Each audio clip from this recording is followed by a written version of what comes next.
अस्सलाम वालेकुम। चैप्टर है रिटेन्ड अर्निंग का। बुक जो हम यूज़ कर रहे हैं विलियम हाका और बेटनर वाली है, 16th एडिशन है। This is just to help you with your education during this times, online classes के टाइम। ओके जी, लेट्स स्टार्ट। रेवेन्यू जो है बेसिकली क्या रिप्रेजेंट कर रहा है कि ये वो एक्टिविटीज़ है जिससे कंपनी के एसेट्स इंक्रीज होते हैं। ठीक है, पॉजिटिव वैल्यू एडिशन होती है। एक्सपेंसेस क्या चीज़ें होती हैं? ये ऐसी एक्टिविटीज़ हैं जिनसे कंपनीज के एसेट्स जो हैं वो रिड्यूस होते हैं। दोनों मिक्स होते हैं तो कंपनी क्या क्रिएट करती है? प्रॉफिट क्रिएट करती है। अगर revenue is greater than expenses you generate profit. दोनों एक्टिविटीज किस काम के लिए? प्रॉफिट्स के लिए। ठीक हो गया? तो जो इनकम स्टेटमेंट हम प्रोड्यूस करते हैं, तो इनकम स्टेटमेंट के मल्टीपल यूजर्स हैं, स्टेक होल्डर्स हैं, और they are interested in information ताकि उन्हें अंदाजा हो सके कि what to expect from company in future.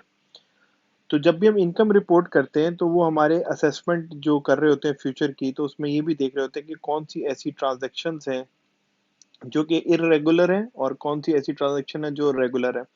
अगर आपने इस दफा कोई इस साल के अंदर कोई ऐसा एसेट सेल किया जिससे आपको कोई एक्स्ट्रॉर्डनरी गेन आ गया, तो आपकी इनकम तो इस साल की इंक्रीज हो जाएगी, but they would be sure after seeing your financial statements कि ये फ्यूचर में एक्सपेक्टेड नहीं है, ये वन टाइम इवेंट है। तो इसीलिए कंपनी से भी एक्सपेक्टेड होता है कि कंपनी अपने रेगुलर इवेंट्स और इरेगुलर इवेंट्स को सेपरेटली रिपोर्ट करे ताकि इन्वेस्टर्स जो है उससे मीनिंगफुल इंफॉर्मेशन ड्राइव कर सकें। तो फाइनेंशियल परफॉर्मेंस जिसे कहते हैं ना, इतने सारे यूजर्स जो हैं उनको ये पता होना चाहिए कि कौन से ऐसे आइटम्स हैं जो यूजुअल तौर पे और फ्रीक्वेंटली उनको मिलते रहेंगे, और कौन से ऐसे आइटम्स हैं जो इनफ्रीक्वेंट हैं और वन टाइम इवेंट्स हैं।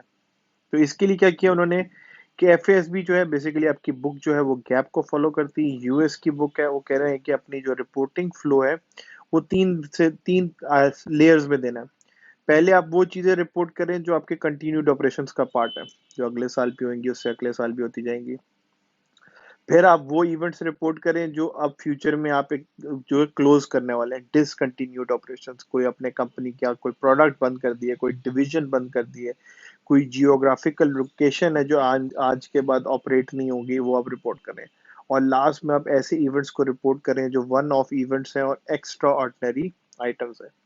इस तरह का एक स्क्रिप्ट जो है उन्होंने बना के दिया हुआ है कि इनकम स्टेटमेंट कैसे रिपोर्ट हो रही है। सबसे पहले देखें, सेल्स में से कॉस्ट ऑफ गुड्स सोल्ड और बाकी एक्सपेंसेस माइनस किए तो हमारे पास आ गई इनकम फ्रॉम कंटिन्यूइंग ऑपरेशंस। ये 700,000 और इससे रिलेटेड जो इनकम और एक्सपेंसेस है हम अज्यूम करें गोइंग फॉरवर्ड ये हमें मिलते रहेंगे। डिसकंटिन्यूड ऑपरेशंस क्या है? कंपनी ने एक चेन ऑफ, ये जो एग्जांपल है फार्मा कॉर्पोरेशन की, अगर आपने बुक पढ़ी है तो उसमें आपको पता होगा कि ये फार्मिंग में और होटलिंग बिजनेस में डील करते हैं, जिसमें उन्होंने ये मोटल बिजनेस जो है अपना वो क्लोज कर दिया। तो इस उस चेन, उस बिजनेस जिसको हमने अभी डिसकंटिन्यू कर दिए, उससे रिलेटेड इंफॉर्मेशन हम सेपरेटली शो कर रहे हैं, वो भी नेट ऑफ टैक्सेस। तो हमें को पता चल जाएगा कि कंपनी की टोटल नेट इनकम तो 945,000 थी, but this 245,000 don't expect in future. ये इस साल ही मिलेगा, इससे आगे अगले सालों में नहीं मिलेगा क्योंकि कंपनी ने इस ऑपरेशंस को डिसकंटिन्यू कर दिया। ठीक हो गया? और लास्ट में आप क्या शो करते हैं? एक्स्ट्रा ऑर्डिनरी इवेंट्स, जैसा कि कोई प्रॉब्लम आ गया, अर्थक्वेक आ गया, डैमेज आ गया, जिसको आप पहले से फोरकास्ट भी नहीं कर सकते थे, अनयूजुअल नेचर के आइटम्स हैं, तो इनको भी आपने सेपरेटली पोस्ट करना है ताकि पता चल सके कि इस इवेंट की वजह से, इन अनयूजुअल इवेंट की वजह से I have incurred a loss of 70,000। तो इन्वेस्टर्स को पता होना चाहिए this is one of event, future में ऐसी चीज एक्सपेक्ट नहीं करनी क्योंकि दिस इज एन अनयूजुअल या इनफ्रीक्वेंट इवेंट। अच्छा, डिसकंटिन्यूड ऑपरेशंस आप बेसिस इस तरह नहीं शुरू कर सकते कि अभी आपने सोचा है और आपने कह दिया कि नेक्स्ट ईयर से इसको डिसकंटिन्यूड में डाल दो। ऑपरेशंस तब तक डिसकंटिन्यूड ऑपरेशंस में क्लासिफाई नहीं होंगे जब तक उससे रिलेटेड कोई फॉर्मल प्लान एग्जिस्ट नहीं करता है। Without that you can not just classify this operation as a discontinued operations. अच्छा, दूसरी बात है, अगर आप उस बिजनेस के सेक्टर को या प्रोडक्ट को या रीजन को अगर आप क्लासिफाई करते थे डिसकंटिन्यूड ऑपरेशन, तो इसको सेपरेटली रिपोर्ट करने की रीजन दोबारा वही है ताकि आपके जो यूजर्स ऑफ फाइनेंशियल इंफॉर्मेशन है उनको पता होना चाहिए कि फ्यूचर में क्या परफॉर्मेंस है या क्या कैश फ्लोज या प्रॉफिटेबिलिटी की एक्सपेक्टेशन कंपनी के साथ रखनी चाहिए। वो भी कहाँ से आ रही होगी? सिर्फ कंटिन्यूइंग ऑपरेशंस का पार्ट हो रहा होगा। तो अगर तो आपने कोई ऐसा कंपनी का सेगमेंट है, कंपनी का ऐसा कोई प्रोडक्ट है, कंपनी का ऐसा कोई जियोग्राफिकल रीजन है जिसको आपने डिसकंटिन्यूड डिक्लेयर कर दिया है, तो उससे रिलेटेड इनकम और लॉस आप सेपरेटली शो करेंगे। उस पूरे सेक्टर को डिस्पोज ऑफ करते हुए जो आपको गेन और लॉस हो रहा होगा वो आप सेपरेटली रिपोर्ट करेंगे। गेन और लॉस मीन आपने उससे रिलेटेड एसेट्स बेच दिए या उसकी लाइबिलिटी सेटल करते वक्त अगर आपको कोई गेन और लॉस हुआ है तो आपने सेपरेटली रिपोर्ट करना, और ये दोनों रिपोर्ट्स जो हैं वो नेट ऑफ टैक्सेस हो रही होंगी। जबकि ये गैप में तो इसको सेपरेटली मेंशन किया, आईएफआरएस के अंदर ये आईएफआरएस 5 था जिसको जो इनसे रिलेटेड इवेंट्स को डील करता था, डिसकंटिन्यूड ऑपरेशंस को, और एक और आईएफआरएस आईएएस 8 जो कि एक्स्ट्रा ऑर्डिनरी आइटम्स को डील करता था back in old days.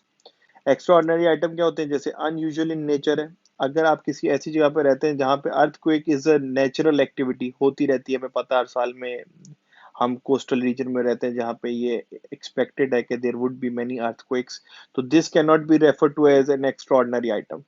Karachi में अगर आप है तो कराची में सैलाब आ गया is an extraordinary item, पहले कभी हुआ नहीं है, कोई इसको आइडेंटिफाई नहीं कर सकता ऐसा कुछ होगा, तो इसलिए हम कह रहे हैं कि these are known as extraordinary items, और इनसे रिलेटेड जो भी आपका लॉस है वो आप सेपरेटली रिपोर्ट करते हैं। अब जो है ये आईएस 8 जो है वो एक्स्ट्रा ऑर्डिनरी आइटम्स के लिए बना हुआ है। स्टैंडर्ड्स हैं, स्टैंडर्ड्स ये बताते हैं कि इसकी स्टैंडर्ड ट्रीटमेंट क्या होनी चाहिए अगर कोई ऐसी एक्टिविटी होगी, तो व्हाट इज प्रेफर्ड या accepted treatment of such events.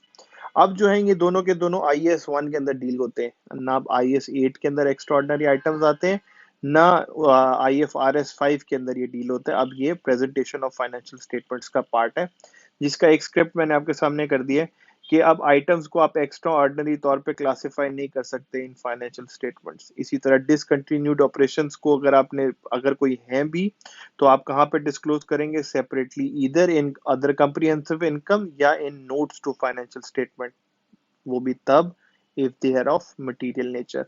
लेकिन इनकम स्टेटमेंट में कोई क्लासिफिकेशन नहीं होगी कि this is a discontinued operation income, this is an extraordinary operations loss. तो ये जो है गैप की क्लासिफिकेशन है, आपकी बुक जो है वो गैप बेस्ड है इसलिए उसमें सेपरेटली शो होता है, but in IFRS you cannot classify any event as an extraordinary event, and if it is a discontinued operations तो वो आप separately financial notes to financial statement में शो करेंगे if it is of material nature. अगला जो हमारा topic है वो अर्निंग पर शेयर है, उसके लिए हम नेक्स्ट वीडियो में चलते हैं। I will see you there.